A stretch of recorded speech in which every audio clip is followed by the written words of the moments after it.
defeats on the British in Afghanistan, and so they were never able to hold that. And so their empire, of course, was really only a maritime empire, not a land empire. And the largest part of their empire, geographically, was North America, and they lost that. And I suppose that's really the very beginning of the decline of the British Empire, was when they lost North America. So 1812.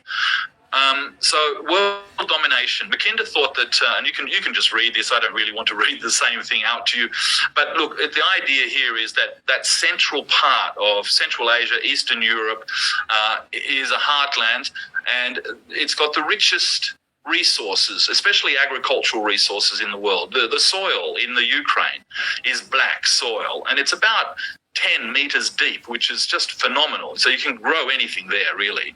And it also has, of course, huge quantities of minerals and energy, gas and oil and so forth. Any kind of mineral you can think of. So that is, an extraordinarily rich area, and it's not highly populated. So, it's still vast parts of that Central Asia still have very small populations. So Mongolia, for example, is a vast country, only has 3 million people. Kazakhstan, Tajikistan, all of the stans, except for Pakistan, which has a very large population, it's not really very well populated. So let's just go to the next one, and this is Heartland. So there you are, the center of the great Eurasian continent. That's the heartland. And then the blue area is what you might call the rimland, and we'll just talk about that in a moment. But the heartland, what's special about it? Well, it starts in Eastern Europe and it goes all the way to China. Mackinder called it the pivot area. In other words, everything's going to pivot around that, and then everybody's going to try and control it if they can. Now, that's the idea. Of course, it's a bit strange because Russia, of course, controlled a large part of that already, and we know that at the time Mackinder was writing his essay in 1904, Russia was about to lose a naval battle with the rising Japanese empire, and they were they had been in constant conflict with China, Qing dynasty China, and they'd been in conflict with the British as well, and not just in the center of Asia, but also elsewhere, in the Balkans, with the Ottoman Empire, with the Europeans, constant European wars. So, and then there's the world island, which is everything around that. So Africa, South America, Oceania, parts of Southeast Asia, North America. That's what's called the rest of the world.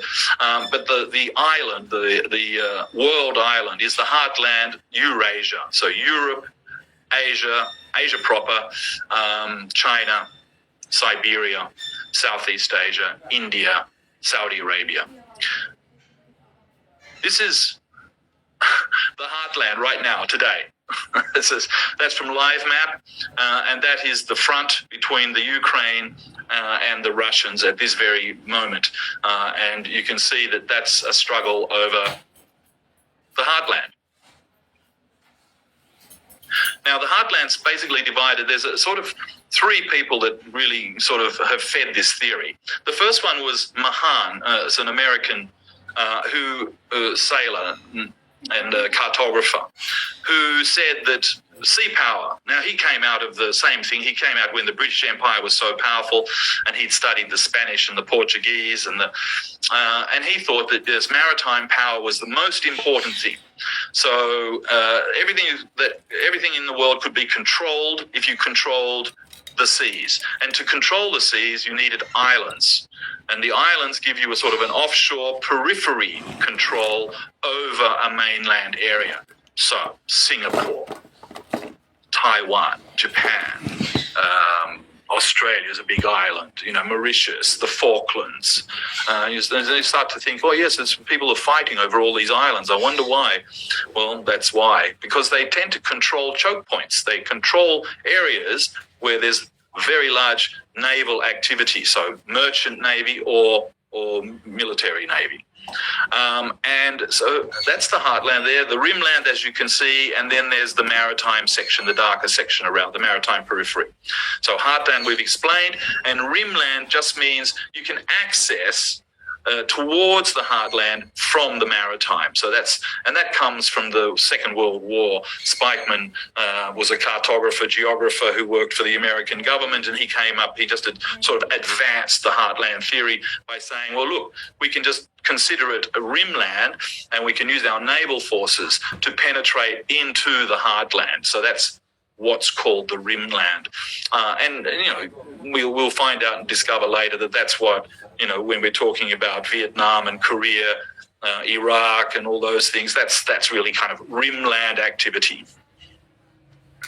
So here's the naval part, sea power theory, and you can see straight away where the biggest blue line is, and that's directly from Europe, across the top of it, through the Mediterranean, Suez Canal, Africa, and then right across all the way to Singapore.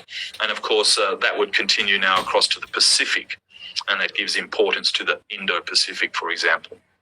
So that's naval power. So here's rimland. It looks like this. This is the idea, red pushing in. You can see the arrows here where they're pushing. And so pushing where?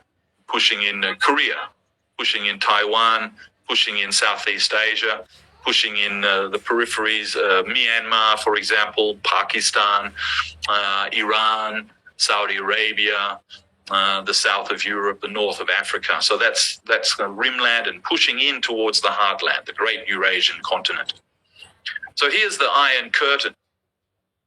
So this is one end, right, of rimland. If you just think, here's rimland, and here's Europe over on the left-hand side, and you see that big black line there. And then we'll just have a quick look at the Iron Curtain, just to bring us into the present. So this is, the antagonism between the Soviet Union and the West. Now, it's got to be remembered that this had started earlier. It wasn't just post-World War II and then suddenly there's an Iron Curtain. It was Churchill who said there's an Iron Curtain, and the imagining of a barrier or a wall was not a Russian idea. They didn't think that this should occur at all. They were against this idea. This was a Western idea. This was Churchill's idea and Franklin Delano Roosevelt's Truman's idea. And Truman has a lot to do with a lot of the geopolitical mess that we're in now. There was no real wall at all. But this is sort of an imagining, right? And then you can see that that's the rimland. You see that the idea there. So up that line now is all the way up to the heartland. So that's the idea of heartland theory. All right. So then the Marshall Plan. Let's throw some money at it. Let's reindustrialize Germany, specifically Germany and France, but mostly Germany. And the reason we need to do that, the Americans need to do that, and Marshall wanted to do that, was because they needed some industrial power, Germany, to resist Soviet power. So that's why it was reindustrialized. It wasn't, we're just going to make everybody rich and they can all have a Mercedes. It was, in terms of the heartland theory, it was in relation to making sure that the conquered Germany, because remember, there are still American armed forces in Germany, and Germany is still under treaty obligations from the end of the World War to the United States, and to make that a military and economic bloc to stop or to counter Russian power. And I won't say expansion, because at that time it wasn't really expanding. One of the misconceptions about the war in Europe is that the Americans won the war in Europe, and of course this is only partly true. Most of the lives were Russian lives. They lost almost 30 million people because of the Germans, and their industrial base suffered greatly, and they were in a terrible mess. Of course, they wanted to be part of the Marshall Plan, in fact. But the Americans said, no, we're not going to let you do that. We're not going to pay for you to reindustrialize because you control the heartland. So they didn't. And then now you can just see in this map here that NATO enlargement from 1949 all the way up to last year. So it just keeps growing towards the heartland. Now, just, whatever you already know about this and what you think about this, just try and put on the glasses that said heartland. So you're looking at it in terms of, okay, there's a heartland and you want to try and control it. So NATO is creeping towards the heartland, through the rimland into the heartland. And you can see here that if you can see my mouse, I don't know if you can see my mouse, but that's the Ukraine right there. That's a missing piece that covers the top of the Black Sea, and we'll talk about that a little bit later. So here's the bamboo curtain. Well, hang on, what? The bamboo, what? Yes, the bamboo curtain. So in the other side of the heartland, on the rimland, the Americans are doing the same thing. Now, we know that they reindustrialized Japan, and then they fought the war in Korea because what had happened, the Chinese had, Mao Zedong had won the Civil War, pushed the nationalists out to Taiwan, and so the Americans were very freaked out. So they said, we have to reindustrialize Japan. They weren't going to do that, but they decided after the 1949 that they needed to do that. And they partitioned Korea with the Russians. The Russians left, but the Americans stayed, and then they installed a puppet government in what they called South Korea. And of course, there was no South Korea. And you always hear people saying, oh, North Korea invaded South Korea, but actually it didn't, because there was no North or South Korea. There was only Korea. And the Americans had partitioned Korea, and then they had installed a puppet government and created South Korea. So it's a new creation. And so that narrative about, North invading South is kind of strange. It was actually a civil war, to reunify the Korean Peninsula. And they almost succeeded, except for, MacArthur arrived late in the game and pushed them back, and then the Chinese came in and pushed them back again, and so it remains partitioned. And I can tell you, all my conversations with Koreans, they'd like it to not be like that. They'd like it to be reunified. So don't get too excited about North Korea, because most Koreans really want to still be unified. That's their number one objective. And South Korea was reindustrialized during the Vietnam War. And then, of course, all the little tigers, Singapore and Taiwan, Thailand, all U.S. allies, and they were reindustrialized through, and this was the American Defense Department spending to reindustrialize. This wasn't private capital. This was U.S. government capital that was spent in Europe and in Asia to reindustrialize these countries. And so whenever you hear the narrative about how they're successful democracies and they got wealthy because they're democracies, that's not really true. What happened was they were funded to be reindustrialized, and then they had access to the U.S. market for their exports. And that's what enabled them to become rich and wealthy again. So it's not just because they're smarter or something. There was a lot of help to make that happen. And of course, the situation in Taiwan is a development from the Japanese occupation of Taiwan. So once the Americans had taken over, they won the war, so to speak, they dropped the bombs, then they set the terms. And India, at that time, just said, well, we're not going to be part of that. That's imperialism. We're not going to sign anything that says Taiwan has no status. And so they didn't go. But so it was only the allies who signed it. In other words, the Americans, the Australians, the British, the French, the Dutch, 6 countries who signed that deal called the San Francisco Treaty, which created the ambiguity of Taiwan's status. But Taiwan's status actually was had already been agreed that it was going to be given back to Beijing. But as soon as there was a communist revolution and a civil war, the Americans changed their minds very quickly and said, well, no, we can't do that. So let's have a look. So now we're talking about 2 fronts. And this is an article I wrote in the China Daily about a week ago. I think it's a week or 2 weeks ago, and it outlines the American strategy, which is basically a 2-front, 3-ocean strategy. So the first front is in Europe into the heartland, and the second front is in Asia on rimland, not really in the heartland, but on the rim. And then 3 oceans. So the Atlantic Ocean the Atlantic Alliance, that's NATO, North Atlantic Treaty Organization, and the Indo-Pacific, which is the new concept. Because remember, it's a concept. It's not a reality. It's just a concept. It's a way to look at it. And it's very much a military and economic way to look at it. So that's basically the two sides of the heartland, both backed, supported, funded by the Americans and their allies. Now, let's just slip forward to the War on Terror in 2001. Because we talked about Vietnam and Korea and Iraq and so forth. So 2001, the Americans are moving into where?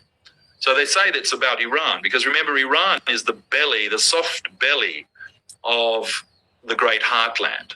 And one could argue that Pakistan is part of that too. But Iran is really the soft belly. And at that time, the Soviet Union, soft belly, and then later Russia's soft belly. And also, on the periphery of China. So, there was enormous activity here, enormous activity by the Americans. And they failed, of course. They still have some small occupying armies in Syria and in Iraq and some other countries there, and they have a huge base in Bahrain, but it's all basically at the periphery. It's not in the heartland. And then, of course, you remember that Afghanistan is part of this, right? Central Asia. So now at the same time, 2001, interestingly, the Shanghai Cooperation Organization, of which Pakistan is a member, so is India, so is Russia, China, and all the stands. And there's a lot of other countries who would like to join, including Turkey. Iran has actually joined, so this map is just slightly out of date. So that is the heartland, isn't it? Right there. The Shanghai Cooperation Organization basically is an organization that is set up to stabilize the heartland. And there it is. You can see it on the map. But it's not an actual military alliance. It's not like NATO. The Shanghai Cooperation Organization was basically really set up to negotiate all the frontiers and borders between the countries, between Russia and China and Central Asia, and to stabilize that area in the post-Soviet collapse. And that's what it did. It did it very well. And now what it's been doing for the last 15 years is it's being used to organize all the cross-border transport networks, pipelines, electricity, railways, all of that. All of the cross-border transactional stuff, including education and payments and all things like that, are done through the security organization, the Shanghai Cooperation Organization. And it was a really big win when they got both Pakistan and India into that organization. And that means that Pakistan and India have a forum in which they can work with other countries' neighbors. And that's very useful for everybody. All right, now let's just have a quick look at Russia again. There's the heartland, a lot of the heartland anyway, most of it. And what you see on the blue dots are the ports. These are what Russia has as seaports. Now, the ones with red dots are the ones where there's some kind of warm water ports. And this is where, and we're going to have a look at these ports and why it's important to Russia, because Russia historically has always sought to get and maintain warm water ports. So the Black Sea warm water port was Odessa or Crimea, Sevastopol in the Crimea. And the Baltic Sea, St. Petersburg. And then the third one was in the Mediterranean, and that's in Syria, called Tartus. So Syria in the Mediterranean, Crimea in the Black Sea dominates the Black Sea, and St. Petersburg and Kaliningrad on the Baltic. And we'll just talk about that a little bit later. So very important to realize that these warm water ports, Russian access to warm water, so that means 12 months of the year navigation, Navy, merchant, whatever. Very important. These are US military bases. US, UK, Russia, France, and China. Russia's yellow. We all know there's about 800 US military bases, but if you include the NATO bases in France and the UK and what's more than that, much more. China has one. Black dot there, or very dark blue, just one, in Djibouti, and that's the entrance to the Suez Canal, the Red Sea. and can just mention to you that the entrance to the Red Sea, of course, one side is Somalia, which has been a constant war. Somalia on one side of the Red Sea, and on the other side is the Yemen. Now, there's no confusion here. The reason that those two countries are constantly in conflict is because they control the mouth to the Red Sea. And remember that big fat blue line for the maritime? It goes right past both of those countries, and that's why it's so important. And that's why there's always fighting going on there.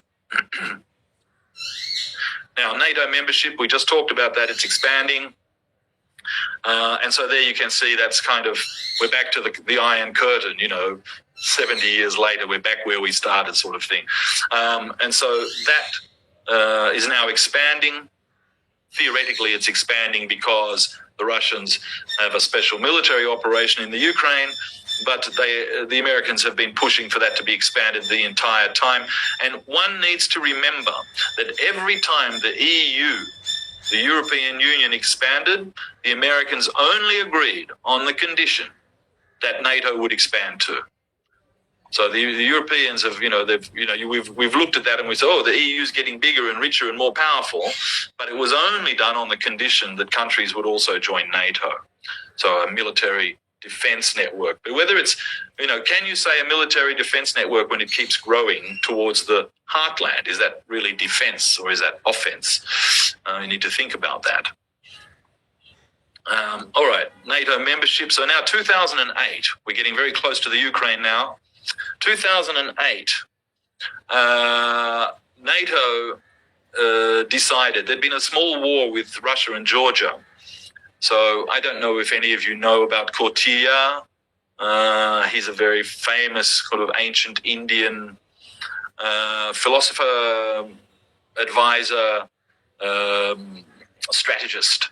And he said you always need to have buffer states. Between great powers, you must always have buffer states.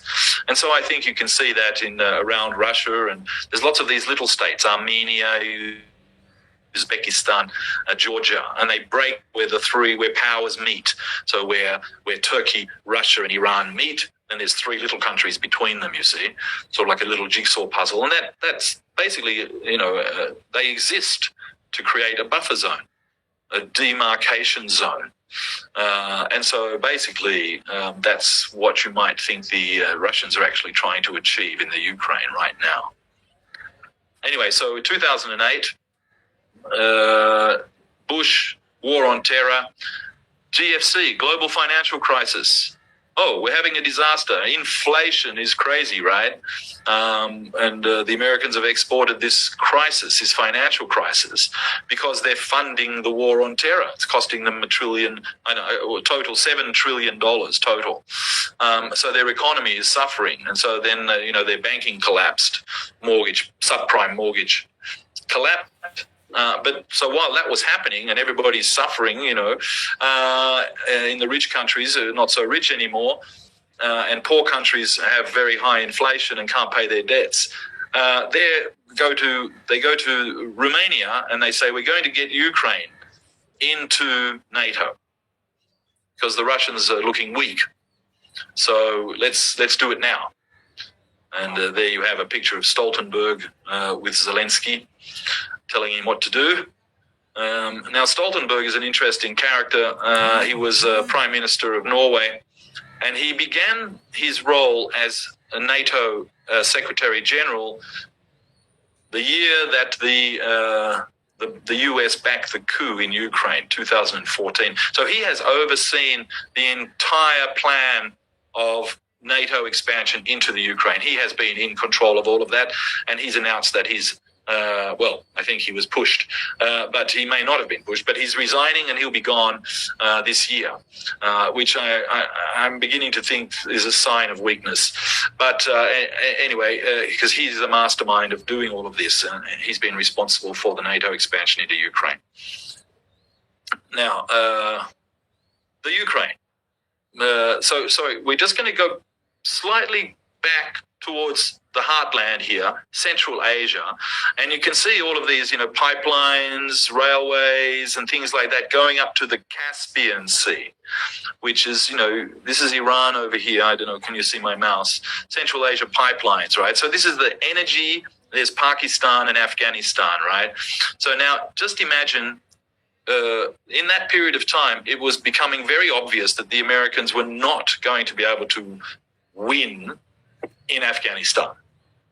And the Americans had obviously, enormous forces with NATO forces. So NATO operating well outside of Europe, which is, very unusual. It's not supposed to be doing that, but it was extended. So they were given the right to do that. And then they later went to Libya and Syria and a few other places. So they're now operating outside, expeditionary, right? Not just defending, offensive. Actively invading, like Iraq, right? And Afghanistan. So Afghanistan, of course, totally impoverished. But you can see that this area is, a transit area. So all the energy from Central Asia has got to transit. And where's it going to go to? There's only basically going two ways. It's going to China or it's going to Europe. So those are the two sort of, points of for energy, pipelines, roads, transport, all that stuff. And so this is the network right across the heartland here. We're in the heartland. And there's Ukraine right in the middle of it. And you can see, there's all those big pipelines going through there. It's very interesting. Now, it's also interesting to note that the largest source of revenue for the Ukrainian government prior to the coup in 2014 was the transit fees from oil and gas. That's how they made their money. So they were dependent, if you like, on Russia. Well, were they, or were they just making money? I mean, it's right in the middle. So that's the easiest place to put the pipelines. And if, you want to pay me to do that, if the Europeans buy it and the Russians, give me 10%, well, why not? And so that's what they were doing. And that was very profitable. And the economy was looking okay at that time, actually. But you can see that there's all these other pipelines going around, and Nord Stream 2 at the top there, you can just see that was being built. Nord Stream 1, sorry, Nord Stream 2 hadn't started yet. But that's the network of pipelines of energy, of money, right? Money and energy. Very important. We can't live without that. Now, let's go and have a closer look. Oh, yes. Here we are in the Ukraine, and look at all this energy coming from Russia and going to Europe, right through the middle of the Ukraine. So now, if you were a strategist and you wanted to get control of the heartland, you definitely have to stop them making money out of that, wouldn't you? So that's what happened in 2014, of course.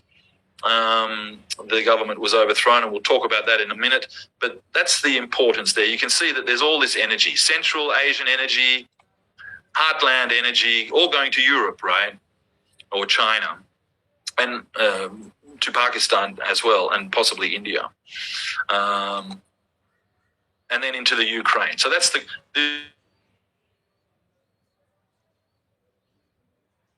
that's the transit state. So buffer and transit. All right, now this is what happened. Now you see there's just a red star right in the middle there. So by 2014, it was all over. Barack Obama was the president of the United States, and everybody knew it was all over. So they did the surge. They called it the surge, which is basically just, sending 150,000 more soldiers and try and pacify the country. But it didn't work. And so, as we know, they had to leave Afghanistan. So now, these are all the military bases. You see the military bases on the right-hand side in Asia, the U.S. military, right? And then the green bases on the other side. So and the heartland, Russia and China and Kazakhstan and everything, Iran and India and Pakistan. And right next to Pakistan in Afghanistan, that's where the dot is. That's the only basic U.S. base. There was some others, but they're all been closed now. So in what happened after the loss in Afghanistan, it meant that the U.S. no longer had any active military power in the heartland. Zero. So no access into the heartland. They've just been shut out of the heartland. They've lost Afghanistan, and now they're out of the heartland. And so Russia and China now are the two big powers in the heartland. India's unhappy. They want to have access. They want energy, trade. They want to be able to have Indian access, just like CPEC does for Pakistan. India wants to be able to access into Central Asia as well and get to Europe. So the Indians were a little bit unhappy about that. But they joined the Shanghai Cooperation Organization along with Pakistan to try and figure out how they're going to do this, right? How you're all going to get connected to the energy and transit networks through the heartland. Anyway, so the Americans are out. And now they've got to withdraw. Where have they withdrawn to? Where are those green dots? And the answer is Ukraine. Ukraine is now the front line. So it used to be Afghanistan, but now Ukraine has become the front line. And of course, no American military anywhere between the Ukraine and the Western Pacific. None. So that means now all of the heartland is being shared by Central Asia, Pakistan, Iran, India, China, etc. First time in 300, 400 years. Oh, that's a big change. So this is the Chinese infrastructure deal. Now, what's different about this, of course, is there's no military.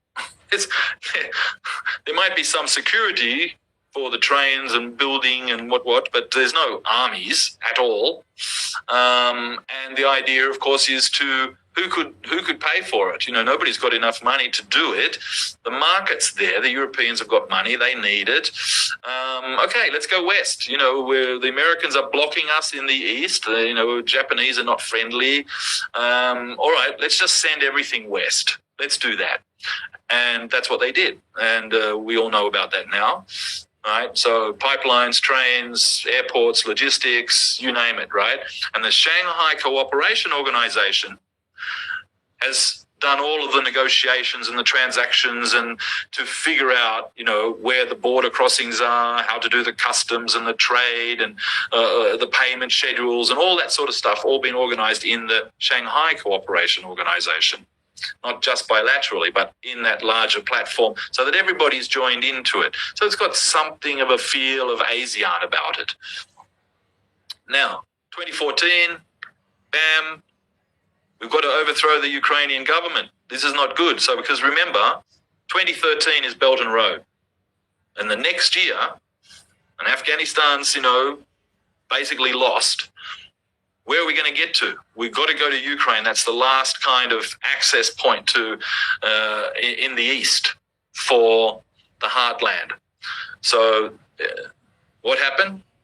Democratically elected government was overthrown. Now, it was done in a way that, people talk, social media, Barack Obama, but you have to remember these revolutions happened everywhere. They called it, there was the color revolutions, and then following that was the Arab Spring. But basically they used social media to mobilize youth and disaffected and pumped in lots of money, and they were successful in Libya. Now was the richest country in Africa, now one of the poorest. They were successful in Egypt, but the Egyptians have kind of been through this so many times, the military just staged a coup and took over. That's the current regime in Egypt. And they were successful in Mali, in Sudan, south of Sudan, Somalia, fighting going on there, Yemen, fighting going on there. So all of these places went through this sort of color revolution, Arab Spring, but none of them are better off for it. None of them are richer now than they were before, right? None of them. They're much, much poorer than they were before. So anyway, the government in the Ukraine was overthrown by a US-backed coup. And there's lots of evidence for this. It's not me just saying, oh, that's what happened. There's lots and lots of evidence for this. And the lady who was in charge of it, Newland, she is now still in the State Department and still talking about the Ukraine and how the US has to fight the very last Ukrainian. And it's all very good and well for her because she's very nice and comfortable in Washington. But of course, in the Ukraine, it's not so nice. So that's what happened. So the government was overthrown, and what's the first thing they did? Well, they got rid of all the pipeline deals. They wanted to redo the deal. So the Russians said, no, you can't do that. So there was a lot of friction over the oil and gas. And of course, the Americans were like, yeah, stop it, just stop it. And of course, the Ukraine economy just crashed. It didn't have those transit fees anymore. So very bad news for the Ukraine in 2014, basically, but very good news for NATO. So at the next year, 2015, Syria. Now, Syria, the civil war had been going on in Syria since 2011. Of course, the Israelis have a real interest in that. They wanted to get parts of Syria, the Golan Heights, which they've annexed, right? And the Russians have their only Mediterranean seaport in Syria. And very quickly it became evident that the Americans wanted to close that and restrict the Russians. So then they would no longer have a port in the Mediterranean. So they'd be in the Black Sea and they'd be in the Baltic Sea, but they wouldn't have access to the Mediterranean. So what did the Russians do? They said, no. And they went in there in 2015 and they backed the government and it worked. And the Americans have never forgiven them for this. There's a lot of resentment because Syria has still got the same regime and it's been demonized enormously. And I'm pretty sure that it's done some terrible things. But in terms of the heartland and geopolitics, the Russians, the warm water port into the Mediterranean, very important. And Syria is one of those small transit buffer states. Interestingly, it's the only state that doesn't quite connect the Belt and Road yet. So Iraq and Syria, right? Iraq and Syria. Because the part of Syria that has oil and that bumps up to Iraq, which is still controlled by the Americans in a big way, American military. Well, the Syrian oil fields are still controlled by the American military. So there's no way to get a Belt and Road transit through there. But all the other connections are done, actually. So that's the only part of the Belt and Road that doesn't connect yet, which means that Africa is not quite directly connected. So we just need Iraq and Syria to be more stable, and possibly that connection will be completed. So it means that North Africa will have access to Central Asian energy and the goods from all over Asia. So back to the Ukraine. Now here's a map. So you've got a good idea here of the parts of the Ukraine that we're talking about: Luhansk and Donetsk, Odessa.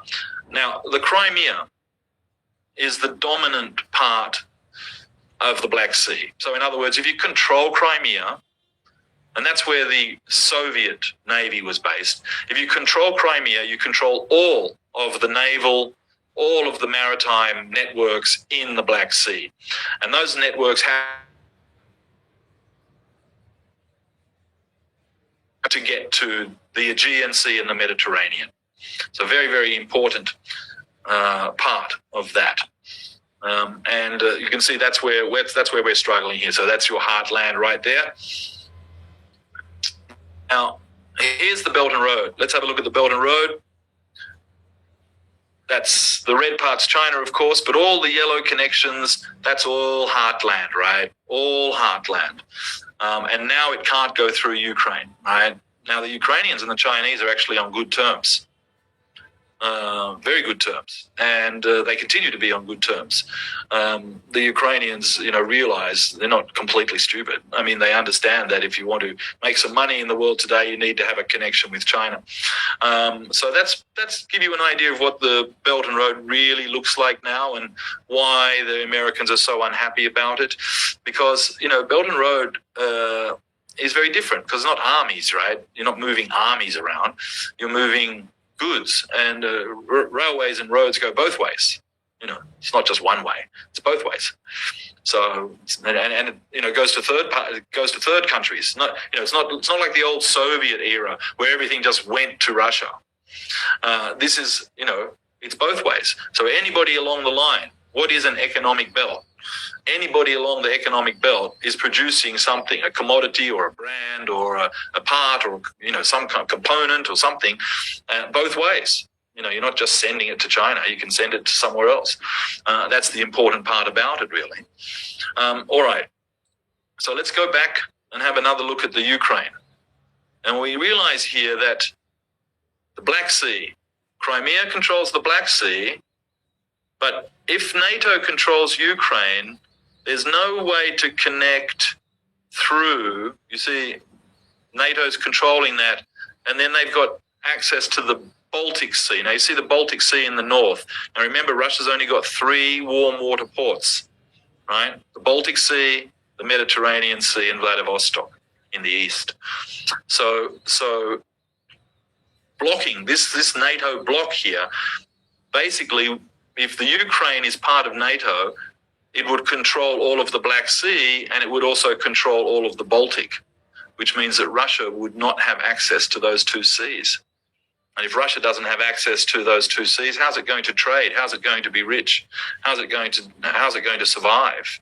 It just spent 500 years making sure it could do that, and NATO is going to undo that. So that's the plan, you see. It's a well-established plan to block Russia in the heartland and not allow it to trade outside via the sea, right?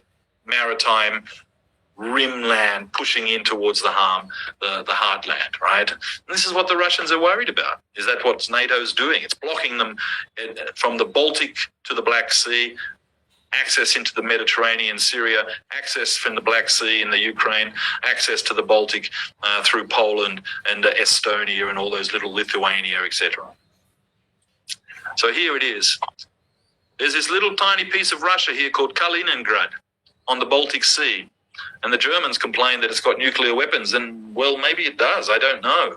But it protects the mouth of the Baltic Sea. So, in other words, it guarantees that, and that's the reason that the Russians were able to keep it, it guarantees that they can control the mouth of the Baltic as well as up to St. Petersburg, so that they've got their maritime traffic all the way through the Baltic Sea, and that remains open. So,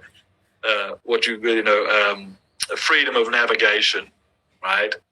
Freedom of navigation for the Russians. Nobody ever speaks about that. It's always freedom of navigation for the 7th Fleet or something.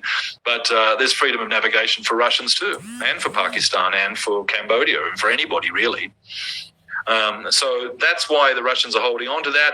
But as you can see here, when Lithuania, Latvia, and Estonia went into NATO, suddenly that little part of Russia was not connected to Belarus anymore, to Russia anymore. So that's what's called the Suwalki Gap. And of course, Russia is very, very worried that it can't access Kaliningrad from the land. And so Belarus, of course, is very important in this, maintaining the relationship with Belarus, which is what the Russians are doing. Now we'll just keep going. That's Nord Stream there. Nord Stream, there it is, right along the Baltic, right? Kaliningrad, Russia, St. Petersburg, Russia, all the way through Nord Stream down to Germany. So we all know that somebody sabotaged the Nord Stream. And now that's very, very dangerous, because everybody in the world is now worried that somebody, a power, could just blow up your stuff. Pipelines, digital, fiber optic cables, electricity transmission lines, all gas pipelines, ports. This is very, very scary for the whole world.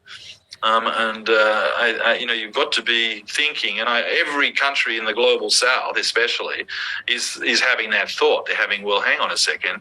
People are now willing to blow up international infrastructure and not claim credit for it. They're just doing it and then saying they didn't do it, basically. Right? Now, I'm not saying that the Americans did it because it's not been 100% proven, but I think it's very obvious that that's where if you were Sherlock Holmes, you'd be looking at the United States. All right, now, so there's that, what they call the Lublin Triangle. That's the same area, right? So that's a real stress point for Russia. And that's why if Ukraine was to go into NATO, Russia would be locked, and then it would lose Kaliningrad, and then it would lose access to the Baltic. So, for the Russians, this is existential. Real meaning of existential, not pretend existential, real existential. It would kill their trade. It would really, really be damaging to their economy. All right, now here in the Black Sea, same thing. You can see Black Sea gives you access down to the Mediterranean. Black Sea out to the Mediterranean. So that's also very important, and you can see that the Russians, no matter what, they're not going to allow the Black Sea to be encircled by NATO countries, which it almost is now. So if the Ukraine was to get it, Georgia, Turkey, Russia would basically, the Black Sea would be encircled, and they would not have access to that either. There's a convention, basically a convention, Montreux Convention. Everybody can get access through Turkey, easy. Only the Turks can break that, but they won't, and they haven't, because they need the trade too. So that's the same for Suez and so forth. Panama. There's these kind of conventions. Everybody's got to have access. All right. So now let's just look at the two strategies here start to come together. US and EU Indo-Pacific. So you can see in the top picture, there's the EU is the green square. Not a square, it's a whatever it is, parallelogram of some sort, and a rhombus, just for you people, for you nerds, I think it's a rhombus. And there's another rhombus over here in the blue one, which is the American. So that's the blue is the US, Indo-Pacific sort of control area, and the green is where the Europeans are supposed to do their stuff. And you can see that the red is the Belt and Road. Right, through the heartland. And what are the Europeans and the Americans doing? They're pushing on the rimland towards the heartland, trying to stop maritime, right? Maritime trade everywhere. That's why we looked at those Russian ports, right? The heartland, access to the sea for the heartland, very important. All right, we're getting close now. All right, here's a balloon. Look, it's a balloon. Okay. And so for 2 weeks or 3 weeks, everybody's been looking at this damn balloon. Why? What's so interesting about this balloon? There's hundreds and hundreds of these balloons flying around. Everybody has them. I am pretty sure Pakistan's got a few of them too.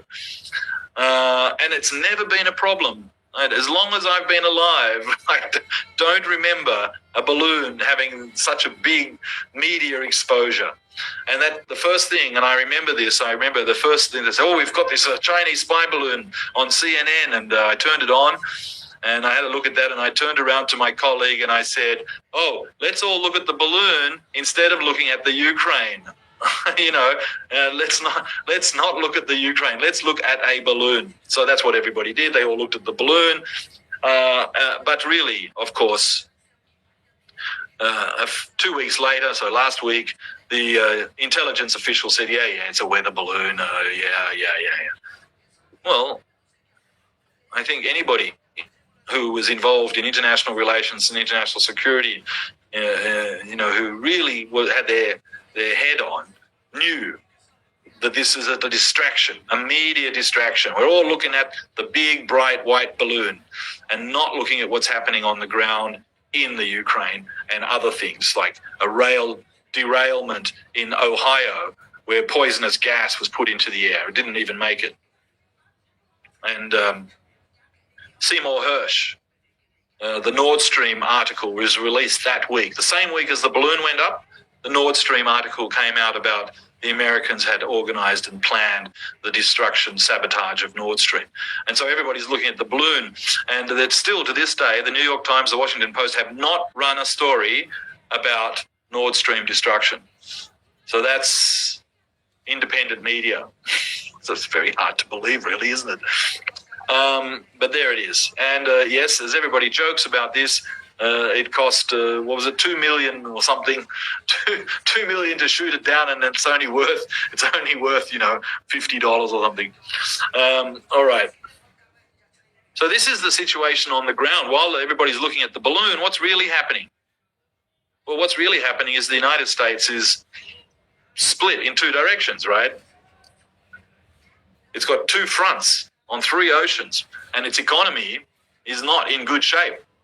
I mean, no matter what you hear, the US economy is in terrible shape. They've got enormous debts, high inflation, political polarization, social troubles. People get killed all the time. It's really not safe. Their infrastructure is crumbling, and it all looks very nice on Hollywood. Like, I watch TV and Netflix or something, and everything looks fantastic. Everybody's rich and they're really nicely dressed and everything. But if you actually walk around on the street, and I lived in America for 5 years, it's not like that. It's definitely not like that.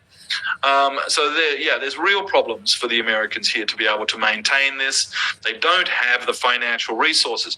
And that explains a lot as to why they've kept saying to everybody else, you have to stop using Russian energy because then you need American energy. You have to buy more weapons because they have to be American weapons and we'll make money doing that. And you have to pay more for defense so that we pay less.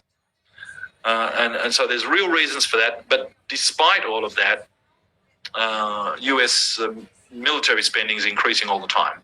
It's now almost $1 trillion a year, and they really just don't have the money. But here in Bakhmut, in the center of the Ukraine, at the front, I should say, not in the center, physically in the center, but at the center of the front, things are not going well. The US is not able to supply munitions. Each round of funding and weapons has been smaller than the last. In other words, it's diminishing. In other words, all of the supply that's coming from the US and the NATO countries is getting smaller, not bigger. Like the news story is getting bigger, like the balloon, but the actual dollar number and the actual amount of weapons is decreasing, not increasing, decreasing. And if you think you can win a war in Russia, very close to Russia with 80 tanks that are 40 years old, you're dreaming. Here they are getting surrounded in Bakhmut, and basically that means that the center of the Ukrainian defensive line is collapsing. It's very bad news for the Ukrainians in real terms. It's very bad news for the Americans, and I think you can see why everybody's saying, well, the Americans are becoming hysterical about balloons and about all sorts of things. They're really very strange behavior from the U.S. diplomats and even Biden. Biden's speech in Poland, where he just called everybody names. He said he was really rude. And what's going to happen when he has to sit down at the table and he's already called Putin a murderer? It's very, very difficult to sit opposite somebody when you've insulted them so much. So. That's very difficult. But look, the situation on the ground in the Ukraine is not looking good for the Ukrainians. They are losing a lot of men, and those men are not well trained. They don't have enough weapons. They can't get them. They don't have enough money, and the Russians have very short supply lines. So it's easy for the Russians to get new supplies, and it's an artillery war at the moment, and the Russians are winning, and winning by a big margin. So very, very difficult, and the Americans are in real trouble here. So here they are, they're in trouble. They're in a train. Now, that train photo reminds me of, the North Korean leader going somewhere. When's the last time you saw an image of an American president having to take a train, not a plane? I mean, it's extraordinary. That is really, like North Korea or somewhere. Just very, very strange. And then the other photo of him, small desk and writing a check. He doesn't have any money. I mean, the Americans don't have any money, and they're still writing checks. Now, who's going to pay for it? So that's very, very problematic. All right, here's the Ukraine's GDP. Per capita, right, per head, how much money per head? And look what it is now in 2023. Look where it was in 2014, 2013, 2014. 2013, highest ever. 2013, highest ever. Before the coup, highest ever per capita GDP in Ukraine. Highest ever. Poorest country in Europe. The poorest country in Europe.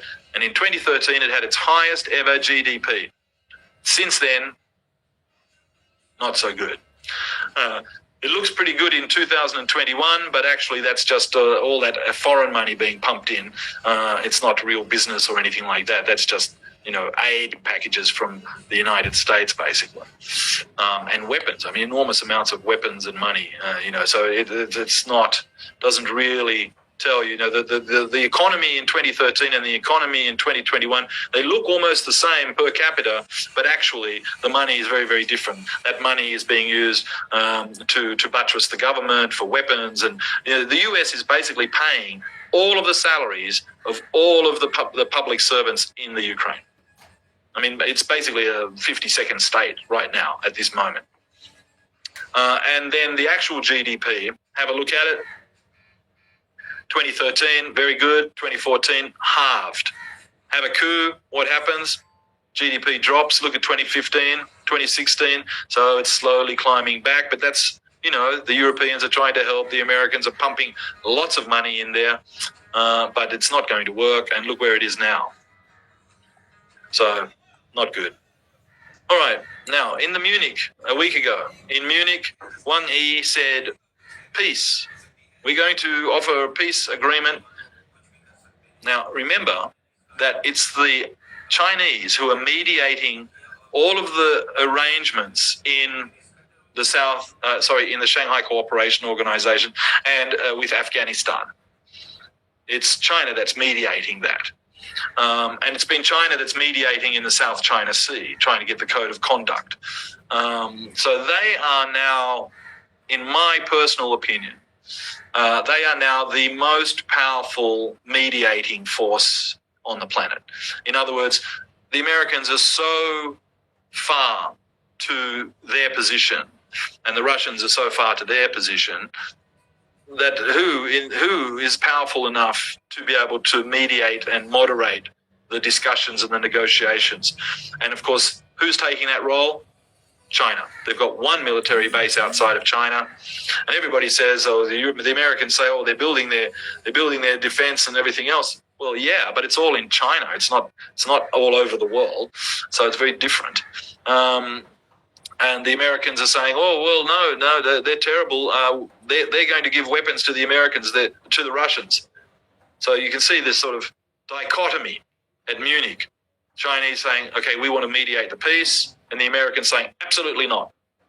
And this tells you also about that big balloon, because while the Americans knew that the Chinese were going to propose peace, put forward a big peace proposal, the Americans knew that, and they're trying to sideline the Chinese. So by the balloon, pointing at the balloon, and now saying they're going to give weapons to the Russians, what they're trying to do is make China not be the mediator. But it can't be done, and I think China's got the upper hand here. They're going to put out their position paper in 2 days. And that is going to influence what happens. Now, here's Putin and Wang Yi after the Munich conference. They meet, very jovial, very happy, rock solid was the word. And what that means is, now you think about it, why really did Wang Yi go to Russia? And the answer is because they're going to put a peace proposal. So the Russians have got to sort of come up with something they'll accept. You're going to put forward a peace proposal. You've got to say, well, the Russians will accept this. And what are they going to accept?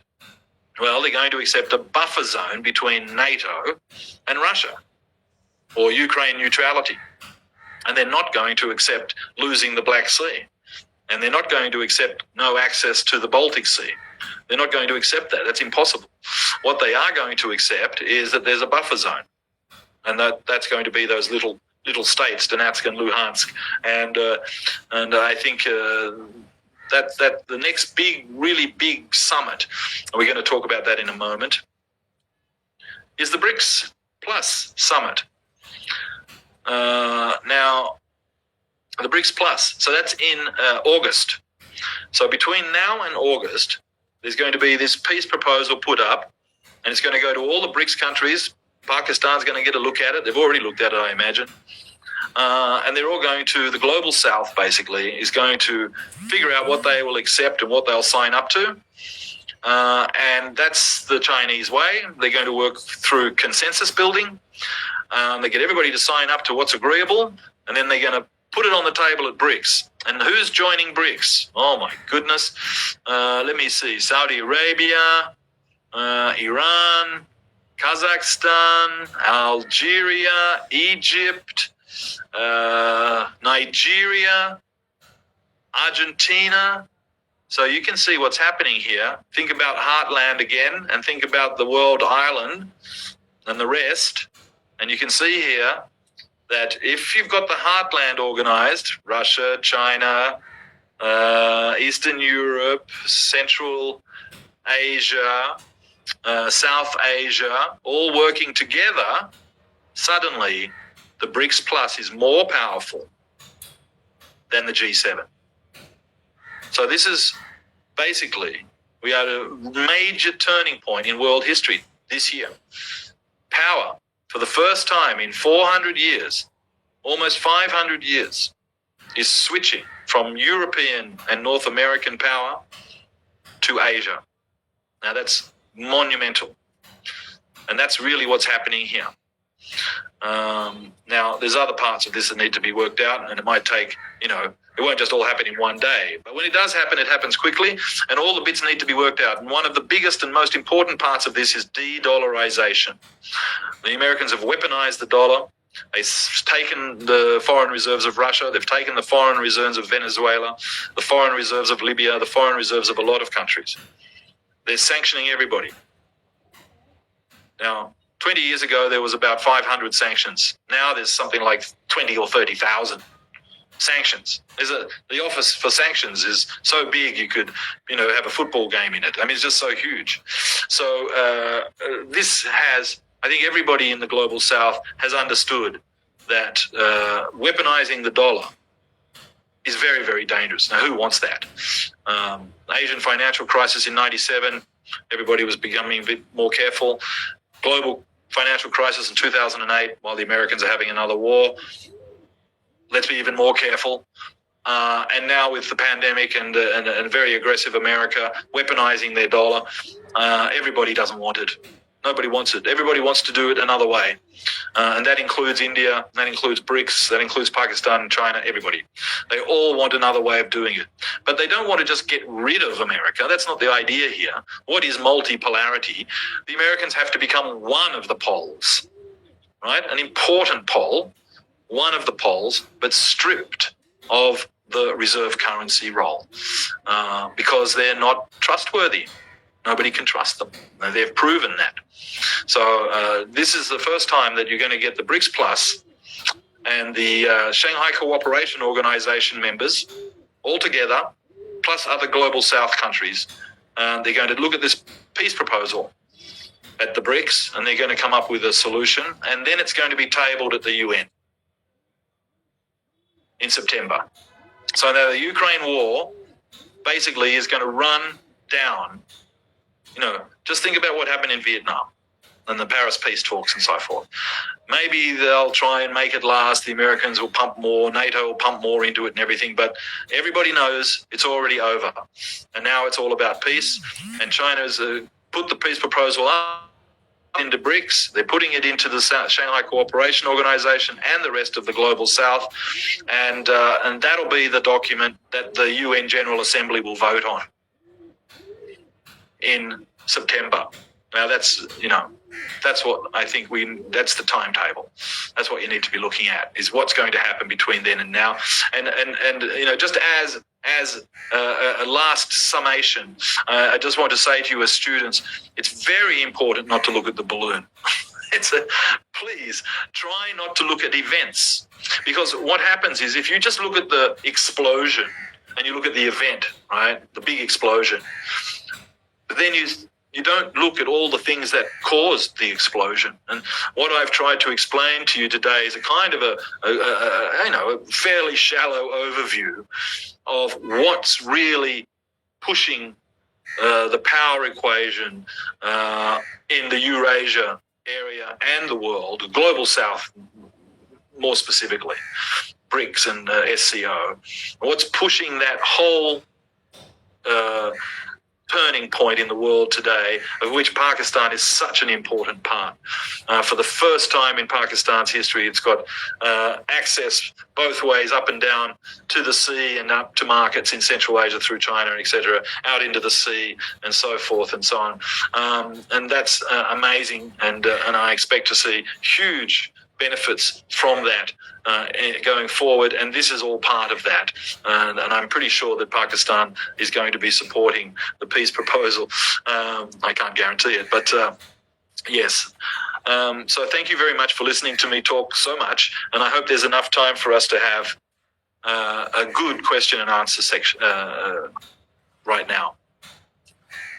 Thank you, Professor Digby James, and you present a wonderful presentation and wonderful speech, and you gave us a very new and different narrative other than the Western propaganda media gave us different narratives where every experts and scholars are singing the Western songs, but you presented a very different narrative. Okay, thank you so much for. Now, I am opening the floor for question answer. We have Professor Digby. Can we take questions through chat or through live question? Well, live questions would be better, but okay. But chat, I'm not sure how I do that. Okay. Okay, students, you can just tell me what the questions are. Okay, student, you can raise your hand. I will allow you, and then you can ask your question. First, Mr. Faisal Sadiq, I think he wrote 2 questions in chat box. In the chat. Okay, so how do I? Let me just check how to do that.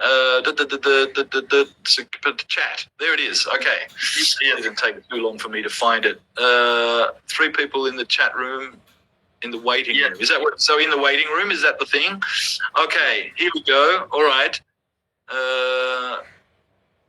Muhammad, what? What is that temporary input? Do I have to download that or what?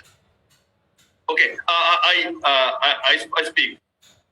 One student asked a question: how do you see President Vladimir Putin's latest request table with respect to North-South trade route, as it will bridge the gap of heartland and rimland? This will be on the same lines like CPEC is joining the China to Indian Ocean. And another question is: Luzon is coming up in May, and no more Sikh Turkey with some transit fees coming up while crossing Marmara and rail link working between Pakistan, Iran and Turkey. So maritime link is there as well. How you see Iran's role in that context? See, the student have 2 questions. One about international north-south corridor, transit corridor, and second in Lausanne treaty. Yeah. Look, any active corridor for transit or transport of any kind is a good thing. I mean, that's basically what every country's economy needs. The more connection you have, the better it is. And this is true, just you think about your own personal networks. The more networks you have, the stronger your networks are, the busier you're going to be. So that's very true. I mean, and of course, Russia is now stimulated to bolster its internal economy, domestic economy, as fast as it can. So, of course, promoting any more connections is going to happen as fast as it can. And I think it'll get assistance from its friends to do that. I'm pretty sure that will happen. As for the pipeline, it's the pipeline through Marmara, the Turkish, as TAP, I think it is. That's a good alternative route, and I think that's important, and the Turks need it. I mean, Erdogan has been playing the regional mediator, not the global mediator. The global mediating role is China. The regional mediating role has been Turkey, Erdogan. Now, he's part of both camps, right? He's an observer in the SCO. He's in NATO. He can block Sweden and Finland if he wants to. And I think he's basically already doing that, sitting it out, waiting to see what's going to happen. He said Turks are going to remove their troops from Syria. That's good. Less pressure for the Russians. Turkey is a real player here. But remember that the EU has, yes, you can join NATO, but you can't join the EU. So, they don't want to allow the Turks en masse access into Schengen. There's a lot of racial, religious bias in that. I've been to Turkey 4 or 5 times, and I love Turkey, wonderful place, and the way the Turks have been treated by the Europeans is really dreadful. But so I think, Erdogan's been punished by the Americans on his economy, currency manipulation, reserves, and so forth. Look, if they can get transit and then get transit fees on energy, it's very profitable. Why not? Go ahead, do it. And then also get access into through Syria and so forth for energy, and that's also important. Water is going to be an important area of discussion for Turkey and Syria in the future as well. Okay. Next question. Students wrote about the SARC. SARC is not functional and almost has died. So students say do you think Pakistan should join BRICS? Do I think Pakistan should join BRICS? Yeah, why not? I mean, at least as an observer, go in there as an observer. I think BRICS is, it's definitely now more powerful than the G7. So, yes, definitely, Pakistan should definitely seek a seat at the table. And look, it's consensus-driven, and Pakistan's working well in the Shanghai Cooperation Organization. That's working well for it. So look, it's another leg, to support Pakistan's future. I think that's worthwhile. And Pakistan has got to have a very close look at what is going to happen in Afghanistan.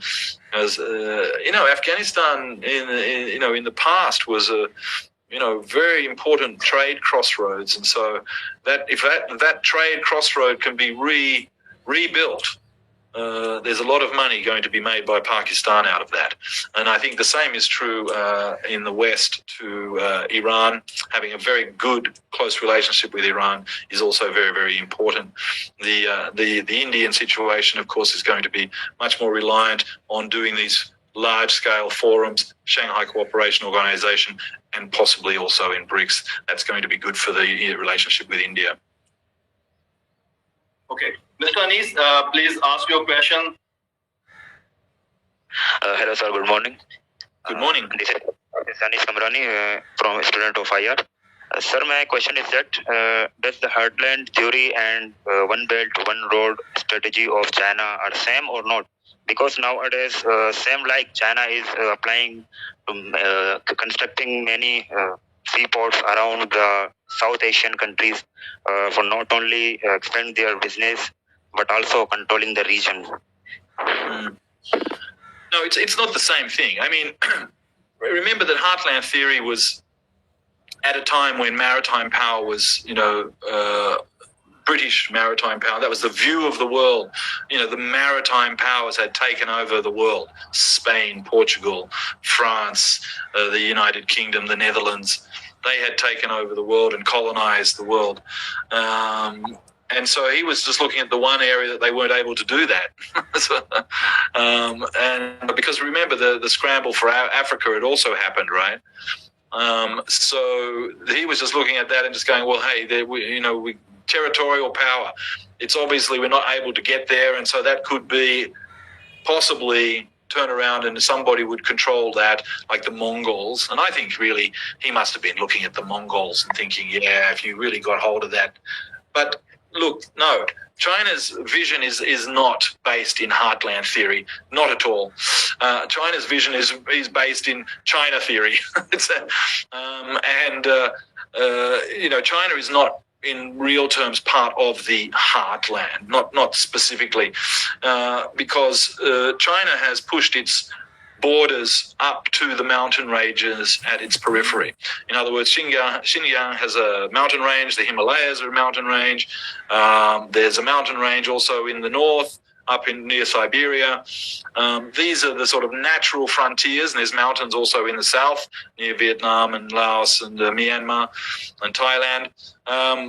So those are sort of the natural frontier borders of China, and it's been that way for, well, thousands of years.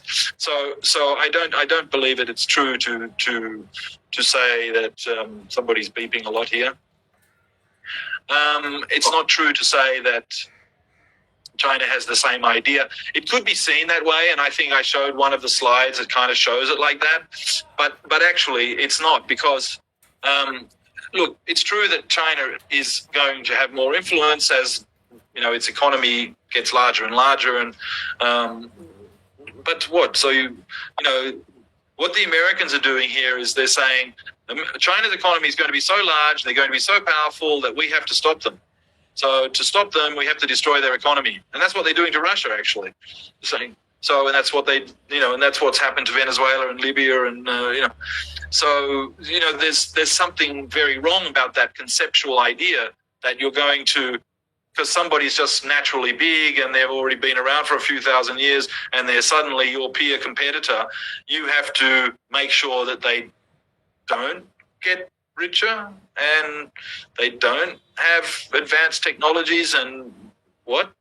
So no, I think that's very old thinking, and I think the Chinese vision is very clearly stated, and that is that it's consensus built. It's based on the ideas of harmony and mutuality, and I think that's true. And if you've spent any time, really any long length of time in China, you would know that it's that's something that's fundamental in their philosophical point of view, and it's also part of their Marxist point of view, in the sense that Marxism talks about the well-being, right? The state of being, and that is the most important thing in this. And if local populations are connected, and they get richer, they trade, well, then that's a good thing. And I think all of connecting Europe to right across Asia and into Africa, everybody's going to get rich. That's really what's going to happen here. Now, the hard part is making sure that people don't start fighting over who gets this and who gets that. It's got to be done by consensus. And so, veto power doesn't exist in the SCO, and veto power doesn't exist in the BRICS, but it does exist in the United Nations, which was set up by the Americans. So, I'd be if I was you, I'd be looking at veto power. Okay. Hey, Mustafa, please. Hello, sir. My question is about Afghanistan. As you see that the Americans are supporting the Taliban, and by giving them $40 million a month on the name of the humanitarian aid, and when you see that on the foreign ministries of the Iranians and the Tajiks and the Russians said that there are multiple terrorist camps are in the provinces of Badakhshan, Takhar and Kunduz. So what do you think that these relations will lead to a new alliance, that the National Resistance Front will be supported by these Indians, Iranis and the Russians to counter these terrorist camp and the Taliban, or they will be allied of the Taliban? It's a very difficult question, really, because I think it's not relevant to relevant. But I would just like to make a comment about that, and it's a very kind of fundamental idea, and that is that as long as people are poor, destitute, hungry, uneducated, and not connected, then they're going to fight over very small things. And this is the situation that Afghanistan has been in, and that parts of Pakistan have been in, and other parts of the world. And and I really hate to say this, but the Americans have promoted this and caused great suffering in a lot of places. And I just read today, 2.4 million Iraqis died during the Iraq invasion that was done, on false pretenses and all that. And I just, people start moralizing about the Russians, when the Americans start pointing their finger at the Russians. And I mean, they really have no moral grounding in here at all. Zero. Nobody can believe that after what they did in Iraq and Afghanistan. So I think Afghanistan, and look, I've had some conversations with some of the ambassadors from the stands that border with Afghanistan, not the Pakistani ambassador, but the former Pakistani ambassador. And look, the role there is at the periphery is to keep trade open. Let as much trade go through as you can, and let the Afghanis make some money. And as soon as they start to make some money and they feel secure, nobody wants to live in a terrorist camp when he's got children to feed and he's making some money and he's got a field of corn to harvest, etc., etc. People only do that when they don't have money and they don't have education, they don't have access. So that's the key, right? You've got to understand that that's the real key, right? That's the concentration on the material well-being of the people. It's got to be the most important thing, and then those people will not become violent. People only fight, besides crazy people. People only fight when they're hungry. Just got to remember that all the time. Okay, Abdul Samad, please don't ask relevant questions, please, and don't ask you a relevant question. Abdul Samad, please.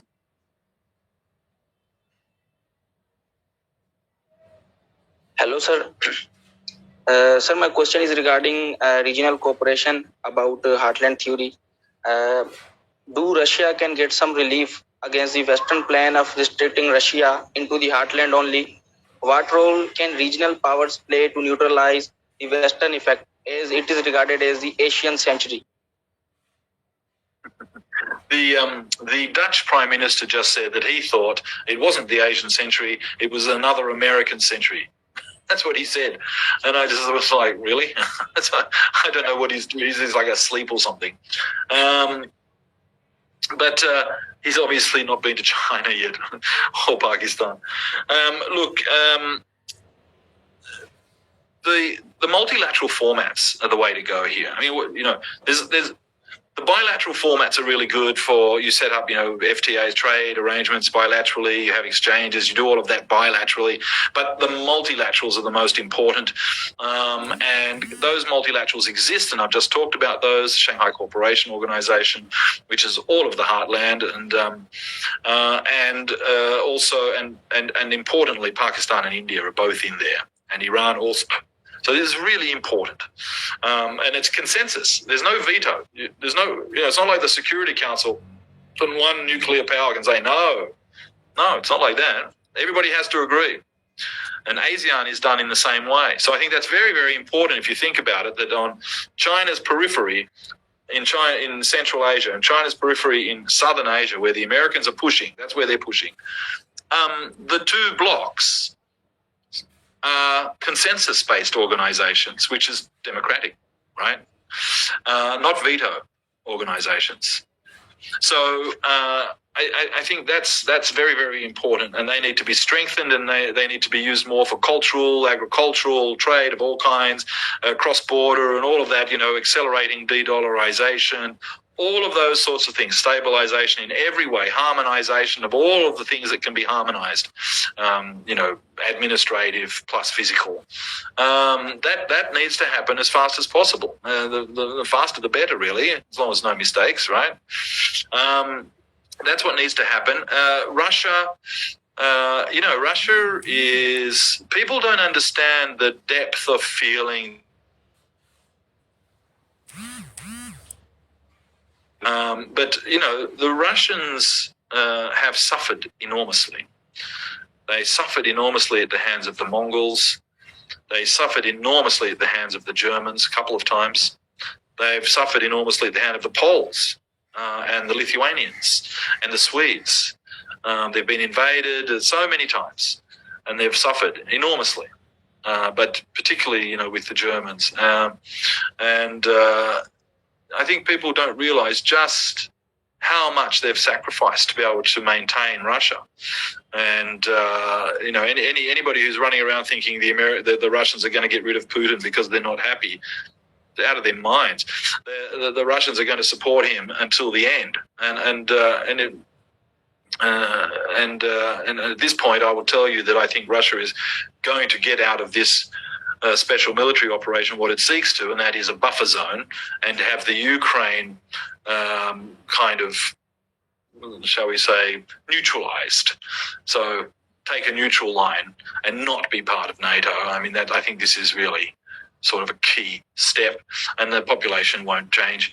And we've seen that, all the big countries basically have supported that position. All of Africa, Latin America, most of Asia, all of Asia, plus China and India have supported that.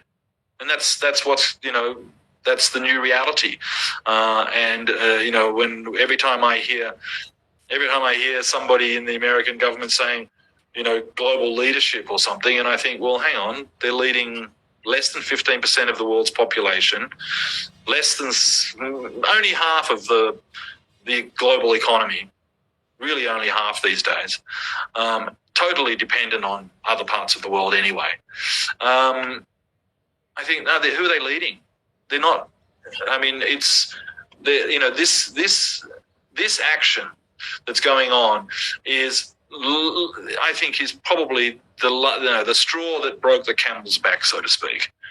Russia will come out of this stronger. Look, Russia's economy is growing faster than the UK economy. What else do you need to know? Russia has positive economic growth. The UK is shrinking by 2%. And that's going to continue. Okay. And because all of that, everything, Russia has everything that you could possibly want. And if the Japanese got smart, they'd be doing that too. Okay, Nuzhat. Hello, sir. My question is, it's been 1 year since the Russia-Ukraine crisis began, and the possibility of a truce was quite blurred. As you have highlighted in your lecture about few weeks, like it was some peace proposals by China. However, today, early morning, China came with the 12 points for the ceasefire between Russia and Ukraine. So what's your opinion Morning? on the I haven't seen it. I'm doing this. Early morning, they have came with 12 points. So what are the 12 points? Why don't you tell us what they are? So they are like war can't do anything, like they have to cease fire, and there are many points. Ceasefire. Number one, ceasefire. Right. Number two. Number one is ceasefire. Like they have to stop all the things, and they should come with a peaceful resolution. Okay. No, but look, all peace plans kind of start that way. There has to be a ceasefire. And then once there's a ceasefire, then you say, okay, there's a line of control. So everybody has to go behind the line of control. And of course, Pakistan knows all about this. Pakistan's been through this so many times, and they're very good at it. Which is really a good reason for the Pakistanis to be involved, is because they know how to do this. And other news today was, of course, that there's a new settlement between the Indians and the Chinese on the line of control, which is also very important. So you can see that. And there was another thing that happened was the Indonesians signed a deal with the Vietnamese over the South China Sea, over their economic zones. So you see that there's this kind of, I think, and I believe this to be true now, is that there is a global tendency to move away from this kind of militarization of everything, and to get to a situation where can have negotiated settlements for pretty well most of the troubles in the world today. Military solutions just don't work anymore because, hey, you're in Karachi and I'm in Cambodia and we're talking to each other, and everybody knows everything all the time. That is planetization. And this idea that you can put up a balloon and nobody will notice, that's over. So I think that as I laid out the plan for you, right? There's a proposition. Everybody's going to talk about it. Everybody will come back. The first really, look, it could happen faster than I imagine, but there's a natural kind of a timeline for a global thing. So the BRICS would be the first one in August. So, what is it now? It's February, March, April, May, June, July, 5 months. 5 months, getting an international peace deal together is, Pakistan knows very well how long it can take. So, 5 months would be a really good timeline. There'll be intense diplomatic activity. Intense. I mean, really, really intense. And the Americans are going to do everything they can to discredit everybody involved with this. They will do everything they can because they don't want it to happen. But what they're forgetting, of course, is that when Henry Kissinger was flying around trying to broker peace in the Middle East, and the Americans were in the position that the Chinese are in now, basically. So, look, that's a very good step forward. I'm very glad to hear from that, and I'll check it out as soon as we stop. Okay. Afzal Sabah, please ask a question. Adras Savicek, Mr. Speaker. I have a question. I'm starting from the Baltic States. And after the Baltic State, I'm going to start from Baltic State after the Ukraine issue getting more importance for the Russian as well. So, at what extent do you see the current visit of the United States President? How much that creates the relation between Russia and the United States? And the second part is that, as you mentioned, the foreign issue after the withdrawal of U.S. from the fund, there is a space for any country like Russia if they had to expand. Faisal, I can't understand. Yes, I think they have. Okay, I take next question. Ifra, please. Just write it down. Tell him to write it down quickly. Yes. Yeah, I can see the chat now, so just put it in the chat, and then because I couldn't understand. All right, okay. Who's next? You said the student wrote in chat. You said that after leaving Afghanistan, America now want to go to the heartland through Ukraine. So why are other NATO countries and Ukraine allowing themselves to be used? Is resistance in the name of border security or also a propaganda of the Russia? Actually, Russia is afraid of losing its access to the heartland due to NATO coming to Ukraine. So it seems like a fairly simple question, but it's not. Even though we're talking about the concept, so the theory of heartland, I don't want you to take it as. I mean, you can explore it, of course you can, but I don't really think that this is the theory that's governing what's happening now. There's elements of it. And it's a really nice sort of large concept by which to look at these problems. But I think there's other theories that would probably work better. But let's just have a look at and say that why are the Europeans being so silly? Well, they're not. I mean, the thing is that the very small countries like Estonia and Lithuania and they've always been frightened of their big neighbours. That's always the way. Every small country is afraid of its big neighbours. That's the paradox of small powers. I mean, they really they're stuck with it. What can they do? And big powers see them as buffer zones. Little separations from other powers. And they can be a real pain, right? They can be a real thorn in your side. A very small country can be very painful for a big country. But once that had happened, once Estonia and Lithuania and everything got out, well, then all the others thought, well, yeah, hey, we can do this too. And if we can get in the EU, we'll all get rich. But the thing that drove, and this is really important here, because the generation of leaders that Europe has now, except for Macron, all Cold War. They were all born in the Cold War. They all grew up during the Cold War, and so they still think in that sort of Cold War mindset, as the Chinese say. But not Macron, actually. Macron's slightly different. But 30 years they've had the deals So it was at Schmidt, I think, that signed the deals. They've had cheap, reliable Russian energy into Germany, which powers Europe, for 30 years. And, the fantastic economic growth that Europe's had over the last 30 years, everybody loves Mercedes and, all that Volkswagen and all that stuff and all the big car companies and Airbus and you name it, right? Everything that's German, everybody thinks, German quality, it's fabulous. But all of this stuff is powered by cheap, reliable Russian energy. And at no point in that 30-year relationship did the Russians ever turn around and say, hey, you can't do this, you can't do that, you have to do this. That didn't happen. It was a very, very, very good relationship.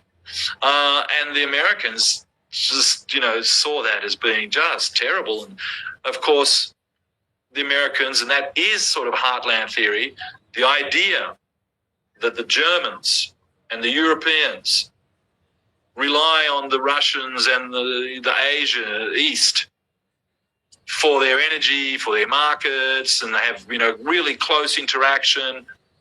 That scares the Americans enormously because that would make them an island, because those economies would be so much bigger than America's economy. And you can see that what America's already hates the Chinese idea of the economy being bigger than theirs. And imagine what they think if Russia and Central Asia and Europe's economies just got so much bigger than the American economy. I mean, that just frightens them to death. And then there's the idea, of course, that, hey, why aren't you buying our energy? We're a competitor in the market. But so there was some tricky stuff going on. For example, Angela Merkel, right? She'd been spied on by the CIA, WikiLeaks, all that. She wanted to maintain that relationship, have a very strong relationship with Russia, with Europe. And, the Russians weren't threatening. So she was fine with that. And, let's have more gas and energy, no problem. And then we'll also try and get, diversify, no problem. But when she resigned, and they had the election, because she'd been there a long time and she was just very, very tired. Health problems, real health problems. So the opposition parties got in. It's a very weak alliance, only 3 parties. One of them, the Greens, the foreign minister, very anti-China, very pro-US, anti-Russia, anti-China. And it was a very weak coalition. So they just... The German listen, the Americans have been running politicization programs. Huge politicization programs, all these think tanks and all this sort of stuff that are running in Europe, politicizing everybody to the idea that the Americans are the only solution to any problem. And definitely don't connect to the Chinese or the Russians or anybody else, or the Indians or anybody, or Pakistan. And they've done that. And so they deliberately weakened Angela Merkel's party, and that weak 3-party coalition just crashed straight away. I mean, they just folded straight away and said no Nord Stream 2, and let's go into the Ukraine. Right now, in France, the same thing happened. Macron was talking about. Merkel and Macron were talking about European strategic autonomy, and Macron was talking about a European army, and they all buy European weapons. And we all work together, and less NATO. And why did that suddenly change? Well, something very strange happened. The Australians cancelled 2 contracts, one for submarines, and they cancelled one for helicopters. And the Americans tried to cancel the arrangement with the Greeks for ships. And altogether, that all happened just before the elections. So Macron looked really bad when he went into the elections because he had lost all these really big contracts and 10, 20,000 jobs gone and, hundreds of billions of dollars gone. And so he only just, second round against a right-wing racist, fascist candidate in France, and he only just got through, but in the legislative elections, he lost. So now he's what's called a lame duck. He can't get new legislation through. And what happened? He turned around and went, okay, NATO, okay, fine, yep, I'll back it. So you see that the Americans actually played a very long game here. It's not, you don't imagine that this just sort of happened randomly. This is like ad hoc kind of situation. This has been carefully orchestrated. And the Americans have worked very hard to undermine European unity. And then, if you look at that, you will understand that that's the American modus operandi, is divide and conquer. And they put themselves as at the center of Europe. So they are now the central power in Europe. Nothing can be done in the EU without the US agreeing to it. And they're backed by the UK. Remember, when the Americans backed Brexit, and Brexit, of course, weakened Europe. And it's weakened the UK enormously. And so the Americans now have more say in London and more say in Brussels. And they're trying to do the same here in ASEAN. They're trying to be, the Americans are trying to put themselves in the center of ASEAN by trying to split ASEAN against Laos and Laos, Myanmar, and Cambodia. But the ASEAN, they're not going for that because they've got 5% economic growth. Why the hell would they do it? But you see, Europe's not like that. Europe's got zero, economic growth. The Americans have really orchestrated this. It's a much larger design, and that's where you need to understand that this is a much larger design over decades. This is not some kind of just this year or that year or this week or that week. There is ideological underpinnings and notions about democracy will ultimately be supreme and the whole world will be democratic and it'll be run from Washington. Right? If the whole world was democratic already, then the UN General Assembly wouldn't need a Security Council. They just all vote. Right? So we need to be very careful. We will take last questions quickly, and Miss Mariam, please ask your question. Last question.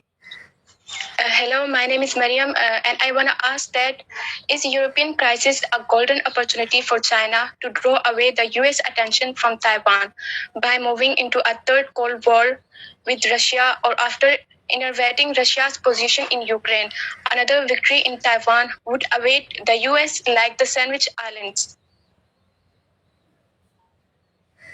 Well, your question has a presumption in it, and it's problematic.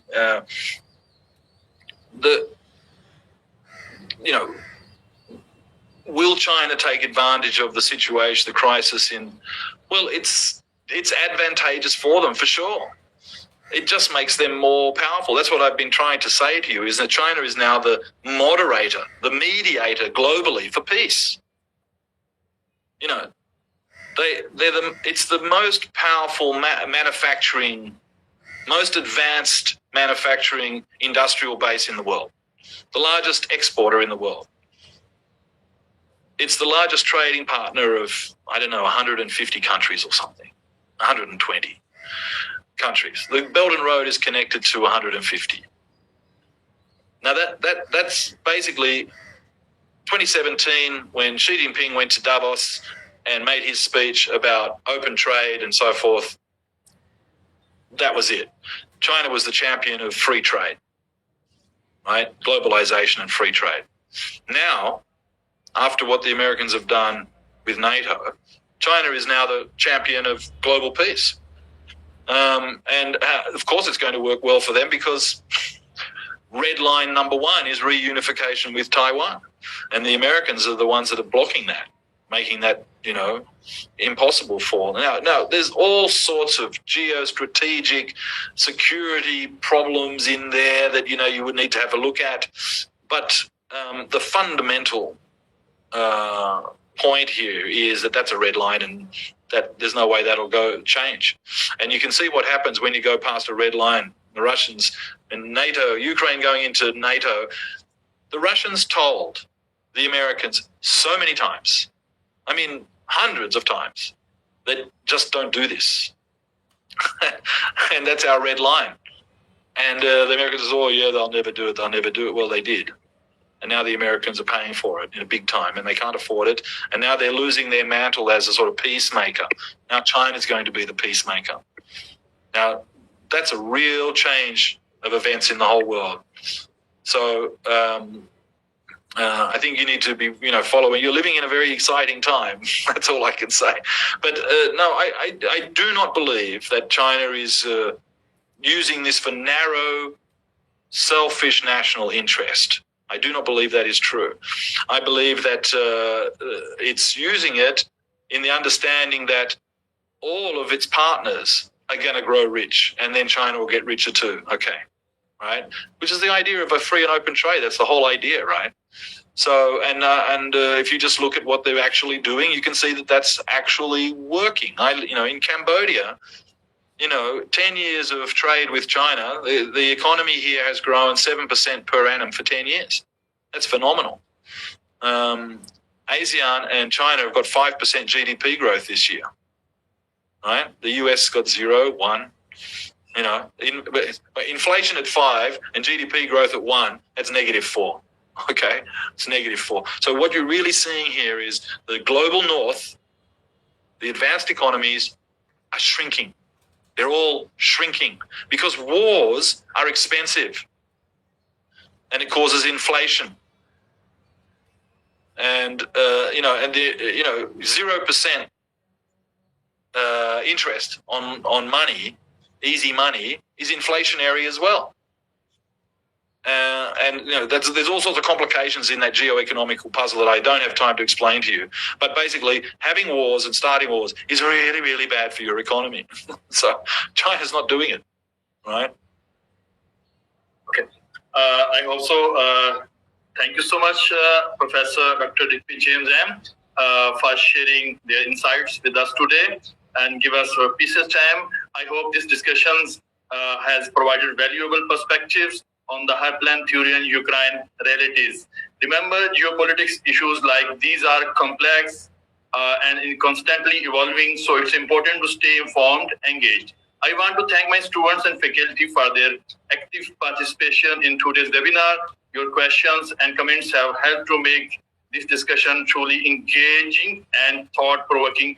As we wrap up, I encourage you to continue exploring fascinating topic of heartland theory and its implication for the current situation in Ukraine. I would like to thank to all of you. Thank you so much, and thank you so much, Professor, to give your stand. Thank you. Okay, bye, and have Good luck a good to day. all your students. Good luck. I hope Yes. it's helpful. Yes. Bye-bye. Bye-bye.